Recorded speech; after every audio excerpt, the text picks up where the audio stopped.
All right, let's go to number 16. Rachel Anderson says, how do you recommend bringing up apologetics with unbelieving friends? Thank you for your teaching. You've helped me grow. I'm very happy to hear that, Rachel.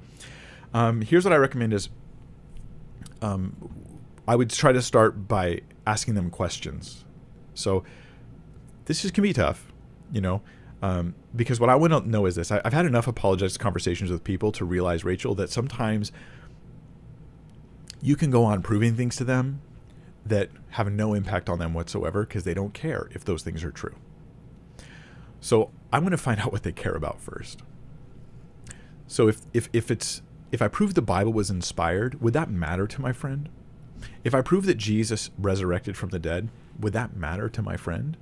Like one guy I talked to, he didn't care about any of that stuff. I did a bunch of apologetics with him, and then at the end of it all, he was like, look, Mike, I just want to be a good dad, and I want to just live my life. I don't really want to worry about all this stuff. The more I proved to him that it was true, the more he realized he didn't care about any of that. He just doesn't want it to interfere with the life he's living. And so I pushed on him a different way. Hopefully in a nice or a helpful way, a friendly way, even if it wasn't nice. I was like, how are you being a good dad if you aren't raising your daughters to know the truth about God and know the truth about eternal life? And that may have given him more to think about than all the apologetics I did.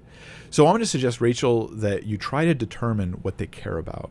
And that's only going to happen with questions. So what's your opinion of God? Or what keeps you from being a Christian? Maybe that's a good example. What keeps you from being a Christian?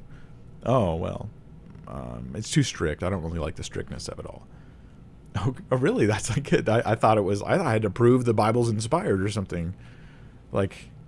You might want to find out what's going on with them. Now, maybe they go, well, the Bible's full of contradictions. And then I want to ask them, if I was to show you it's not, how would that impact you?